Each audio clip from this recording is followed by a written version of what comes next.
கல்லீரல்ல கொழுப்பு படிகிறதுக்கு முக்கியமான காரணம் என்ன அப்படின்னு பார்த்தீங்கன்னா நம்ம எடுத்துக்கொள்ளக்கூடிய ஆகாரம். கிளைகோஜன் ப்ராசஸ் அந்த இடத்துல பார்த்தீங்கன்னா லிவரில் நிறைய நடந்துகிட்டே இருக்கும். அதனால் பாடியில் அதிகப்படியான குளுக்கோஸ் ப்ரொடக்ஷன் ஆகிக்கிட்டே இருக்கும். பாட்டில்களில் அடைக்கப்பட்ட ட்ரிங்க்ஸை வாங்கி நம்ம குடிக்கும் போது என்னாகும் அப்படின்னு பார்த்தீங்கன்னா அதிகப்படியான ஃப்ரக்டோஸ் அதில் இருக்கும். அது என்ன பண்ணும் அப்படின்னு பார்த்தீங்கன்னா நம்மளுடைய கல்லீரலில் கொழுப்பு படிகிறதுக்கு ஒரு முக்கியமான காரணமாக இருக்கும். நச்சு பொருட்களை வெளியேற்றுறது, அடுத்து கொலஸ்ட்ரால் மெட்டபாலிசத்தை வேலை பார்க்கறது, அடுத்து பிலிரூபினை ப்ராசஸ் பண்ணுறது, இந்த மாதிரியான நிறைய விஷயங்களை நம்ம கல்லீரல் பண்ணிட்டு இருக்கு.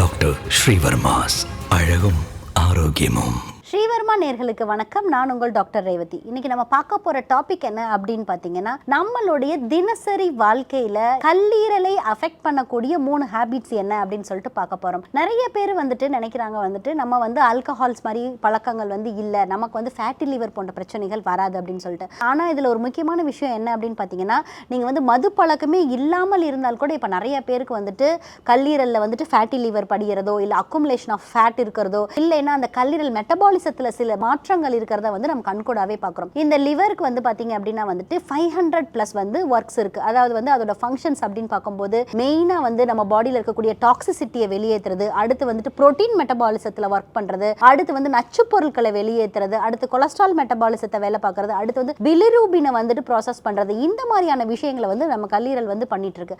அந்த கல்லீரல் பாதிக்கக்கூடிய விஷயங்கள் நம்ம என்னென்ன பண்றோம் நம்மளுடைய தினசரி வாழ்க்கையில, அதே மாதிரி அதற்கு நம்ம மருத்துவத்தில் கல்லீரலை பாதுகாக்கக்கூடிய என்ன மூலிகைகள் இருக்கு அப்படின்றத பத்தி இன்னைக்கு நம்ம பார்க்கலாம். ஃபர்ஸ்ட் நம்மளுடைய கல்லீரல்ல கொழுப்பு படிகிறதுக்கு முக்கியமான காரணம் என்ன அப்படின்னு பார்த்தீங்கன்னா நம்ம எடுத்துக்கொள்ளக்கூடிய ஆகாரம். அதாவது நம்மளுடைய உணவுப் பொருள்களே சம்டைம்ஸ் நச்சுத்தன்மையா மாறி நம்மளுடைய கல்லீரல் மேல கொழுப்பை படிய வைக்கிறதோ இல்லைன்னா கல்லீரல் கெட்டு போகிறதுக்கு ஒரு முக்கியமான காரணமா இருக்கு. அப்படி என்ன மாதிரியான ஃபுட் நம்ம எடுத்துக்க கூடாது அப்படின்னு பார்த்தீங்கன்னா நிறைய சாஃப்ட் ட்ரிங்க்ஸ், அதே மாதிரி கார்பனேட்டட் ட்ரிங்க்ஸ், அதே மாதிரி சுகரி ஐட்டம்ஸ் இப்போ நிறைய பேர் ஒரு ஃபேஷனாகவே எடுத்துகிட்டே இருக்காங்க. இப்போ வெளியே போகிறோம் அப்படின்னா ஒரு ஜூஸ் வாங்கி குடிக்கிறது இல்லை கோக் வாங்கி குடிக்கிறது, இந்த மாதிரி பாட்டில்களில் அடைக்கப்பட்ட ட்ரிங்க்ஸை வாங்கி நம்ம குடிக்கும் போது என்னாகும் அப்படின்னு பார்த்தீங்கன்னா அதிகப்படியான ஃப்ரக்டோஸ் அதில் இருக்கும். அது என்ன பண்ணும் அப்படின்னு பார்த்தீங்கன்னா நம்மளுடைய கல்லீரலில் கொழுப்பு படிகிறதுக்கு ஒரு முக்கியமான காரணமாக இருக்கும். அது மட்டும் இல்லாமல்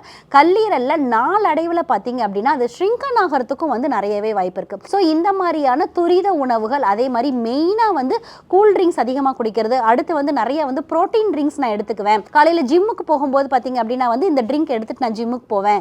அதிகமாக ஜூஸ் மட்டுமே குடிச்சுக்குவேன். இப்போ ஷேக்ஸ் மாதிரி ஜூஸ் மட்டுமே குடிச்சுக்குவேன். ஈவன் நான் டிஃபனை ஸ்கிப் பண்ணிட்டு நான் இந்த மாதிரி பேக்டு ட்ரிங்க்ஸ் எடுத்துக்குவேன் அப்படின்னா கண்டிப்பாக உங்களுடைய கல்லீரலோட ஆரோக்கியம் அதில் கரெக்டாக இருக்கா அப்படின்றத நீங்கள் பார்த்துக்கோங்க. செகண்ட் திங் என்ன அப்படின்னு பார்த்தீங்கன்னா நம்மளுடைய லைஃப் ஸ்டைல், அதாவது ஃபிசிக்கல் ஆக்டிவிட்டி இல்லாமல் இருக்கிறது, அதிகப்படியான சிட்டிங் ஜாப்ல இருக்கிறது, மெயினாக அதிகமாக மூமெண்ட்ஸ் கொடுக்காம ஒரே இடத்துல உட்காந்தே இருக்கிறது, இந்த மாதிரி விஷயங்கள்னால என்னாகும் அப்படின்னு பார்த்தீங்கன்னா நம்ம எடுத்துக்கொள்ளக்கூடிய உணவுகள் கலோரிஸாக செப்பரேட் ஆகி நம்மளுடைய பாடிக்கு போகாமல் லிவரில் போய் ஃபேட்டாக அக்குமுலேட் ஆயிரும். ஸோ நம்மளுடைய கிளைகோஜன் ப்ராசஸ் அந்த இடத்துல பார்த்தீங்கன்னா லிவரில் நிறைய நடந்துகிட்டே இருக்கும். அதனால் பாடியில் அதிகப்படியான குளுக்கோஸ் ப்ரொடக்ஷன் ஆகிக்கிட்டே இருக்கும். இதில் என்ன அப்படின்னு பார்த்தீங்கன்னா மெயினாக ஆரம்ப கால நமக்கு சர்க்கரை வியாதி வர்றதுக்கு நிறையவே வாய்ப்பு இருக்குது. அதாவது கல்லீரலில் அதிகப்படியான குளுக்கோஸ் ஸ்டோரேஜ் ஆகிறதுனால நமக்கு ப்ரீ டயபெட்டிஸ் வர்றதுக்கு நிறைய காரணங்கள் இருக்குது. அதே மாதிரி நிறைய மெயினாக அது ஒரு கேட்வேவாகவே இருக்குது. ஸோ அதிகமாக நம்ம எக்ஸசைஸ் பண்ணலை, அப்படி இல்லைன்னா ஒரு செடென்ட்ரி லைஃப் ஸ்டைலில் நம்ம வாழ்கிறோம். மேக்ஸிமம் நான் ஜாபுக்கு போவேன், அதுக்கப்புறம் வீட்டில் நான் டிவி பார்ப்பேன், அதுக்கப்புறம் சாப்பிட்டு தூங்கிடுவேன், இந்த மாதிரி ஒரு லைஃப் ஸ்டைலை ஃபாலோ பண்ணிட்டு இருக்கீங்க அப்படின்னா அதிகப்படியான உடல் உழைப்பு இல்லாமல் இருக்குது அப்படின்னா கண்டிப்பாக உங்களுக்கு கல்லீரலில் கொழுப்பு படிகிறதுக்கு நிறையவே வாய்ப்பு இருக்குது. ஸோ உங்களுடைய லைஃப் ஸ்டைல் மாற்றம் இதில் ஒரு முக்கியமான பங்கு வகிக்குது. ஸோ தினசரி நீங்கள் நான் எந்த எக்ஸசைஸ் பண்ணுமே நேரம் இல்லை அப்படின்னா ஒரு சின்ன நடைப்பயிற்சியாலும் ஒரு 20 to 30 மினிட்ஸ் நம்ம ஃபாலோ பண்ணணும். அப்படி இல்லை அப்படின்னா ஒரு சைக்கிளிங் பண்ணலாம். ஒரு வீக்கெண்ட்லையாச்சும் ஒரு 40 மினிட்ஸ் ஒரு சைக்கிளிங் பண்ணலாம். இந்த மாதிரியான விஷயங்களை நீங்கள் ஃபாலோ பண்ணீங்க அப்படின்னா கண்டிப்பாக உங்களுடைய உடம்புல இருக்கக்கூடிய அந்த மூமெண்ட்ஸ் கரெக்டாக கிடைக்கும். அதே மாதிரி எல்லா ஜாயின்ட்ஸ்க்கும் மூமெண்ட்ஸ் கிடைக்கும். அதே மாதிரி உங்களுடைய கல்லீரலில் பார்த்தீங்க அப்படின்னா மெயினாக வந்து கொழுப்பு படிகிறது வந்து தடுக்கப்படும். ஸோ வந்து நம்மளுடைய மெயினாக வந்து செடன்ட்ரி லைஃப் ஸ்டைலை மாற்றி ஃபிசிக்கல் ஆக்டிவிட்டியை இம்ப்ரூவ் பண்ணும்போது நமக்கு கல்லீரல் வந்து ஆரோக்கியமாக இருக்கும். தேர்ட் விஷயம் என்ன அப்படின்னு பார்த்தீங்கன்னா, நம்மளுடைய கல்லீரலை வந்து ஆரோக்கியமாக வைக்கிறதுக்கு மெயினாக நிறைய பேர் என்ன பண்ணுவாங்கன்னா ஹெல்த் சப்ளிமெண்ட்ஸ் வந்து நிறைய எடுப்பாங்க. அதுவும் மெயினாக வந்து டாக்டரோட ப்ரிஸ்கிரிப்ஷன் இல்லாமல், ஆலோசனை இல்லாமே வந்து நிறைய பேர் வந்து ஹெல்த் சப்ளிமெண்ட்ஸ் எடுத்துக்குவாங்க. ஸோ இந்த மாதிரி ஹெல்த் சப்ளிமெண்ட்ஸ் கூட நமக்கு வந்து லிவருக்கு வந்து டாக்ஸிசிட்டியை ப்ரொடியூஸ் பண்ணும். ஸோ இதை வந்து அவங்க வந்து கண்ட்ரோல் பண்ணும். அதே மாதிரி வந்து உடல் எடை அதிகமாக இருக்கிறாங்க அப்படின்னா கரெக்டான பிஐஎம்ஐல அவங்க இருக்கிறாங்களா அப்படின்றத நம்ம செக் பண்ணிட்டு அதுக்கு தகுந்த மாதிரி உடல் எடையை கொஞ்சம் வந்து கணிசமாக வந்து ரெடியூஸ் பண்ணணும். அதே மாதிரி வந்து சின்ன சின்ன ஒர்க் அவுட்ஸ் பண்ணுறது, அதே மாதிரி வந்து எக்ஸசைஸ் பண்ணுறது, இந்த மாதிரியான விஷயங்களை ஃபாலோ பண்ணாலே வந்து அவங்களுடைய கல்லீரல் வந்து ஆரோக்கியமாக இருக்கும். கல்லீரல் ஆரோக்கியமாக இருக்கிறதுக்கு சிறந்த மூலிகைகள் என்ன அப்படின்னு பார்த்தீங்கன்னா வந்துட்டு கரிசலாங்கண்ணி தான் தி பெஸ்ட். கரிசலாங்கண்ணியை வந்து பவுடர் ஃபார்மில் வந்து தினசரி காலையில் எம்டி ஸ்டொமக்கில் அரை டம்ளர் மோரில் வந்து நீங்கள் எடுத்துகிட்டு வரும்போது உங்களுடைய கல்லீரலில் இருக்கக்கூடிய கொழுப்பு வந்து கண்டிப்பாக வந்து படியாது. அதே மாதிரி வந்து உங்களுக்கு ஃபேட்டி லிவர் இருக்குது, ஈவன் வந்து ஒரு கிரேட் 2 கிரேட் 3ல இருக்குது அப்படின்னா கூட கண்டிப்பாக வந்து இந்த கரிசலாங்கண்ணி பவுடர் எடுக்கும்போது ரிவர்ஸ் ஆகும். ஸோ வந்து கல்லீரலை பாதுகாக்க வந்து நான் சொன்ன மாதிரியான லைஃப் ஸ்டைல் பேட்டர்னை ஃபாலோ பண்ணிவிட்டு அதே மாதிரி வந்து மூலிகை இந்த கரிசலாங்கண்ணியை நீங்கள் எடுத்துக்கும் போது கல்லீரல் வந்து ஆரோக்கியமாக இருக்கும். இன்னைக்கு நம்ம வந்து கல்லீரல் ஆரோக்கியமாக வைக்கிறதுக்கான என்ன வழிமுறைகளை நம்ம ஃபாலோ பண்ணலாம், அதற்கு நம்ம மருத்துவத்தில் என்ன தீர்வு இருக்குது அப்படின்றத பார்த்தோம். இதே போன்ற பயனுள்ள தகவலுடன் உங்களை மீண்டும் சந்திக்கிறேன். வணக்கம்.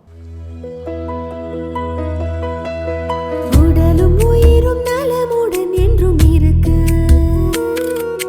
நாடி நரம்பும் சமநிலை தனில் இருக்கு.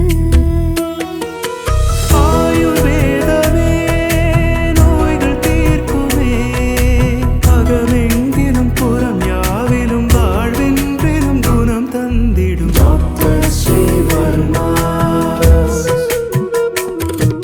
டாக்டர் ஸ்ரீவர்மாஸ், நம்ம தலைமுறைக்கான ஆரோக்கிய பொக்கிஷம்.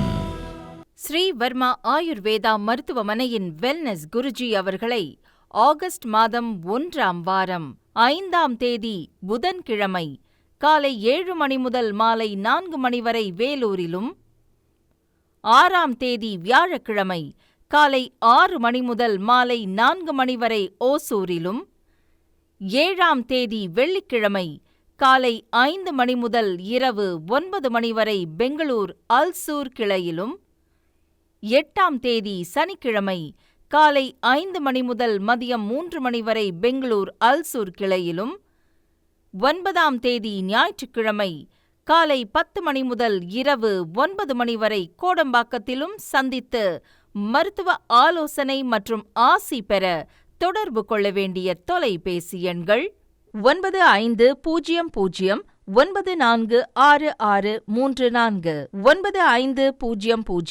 946635.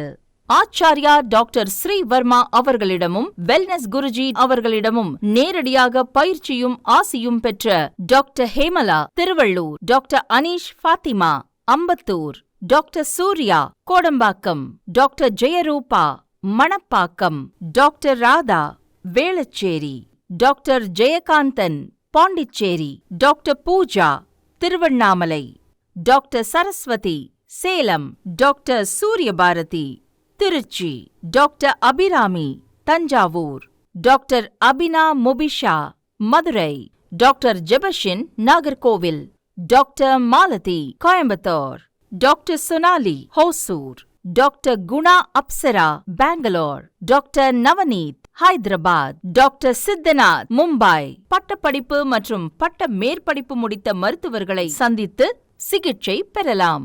முதுகு வலியா, மூட்டு வலியா, கை கால் நீட்ட மடக்க இயலாமையா, அறுவை சிகிச்சை இல்லா குணம், ஆயுட்கால நிவாரணம். டாக்டர் ஸ்ரீவர்மா சிசிஆர், மகாராஜா தைலம் அனைத்து மருந்து கடைகளிலும் கிடைக்கும். Dr. Srivarma's Vagicare, his wellness for her happiness.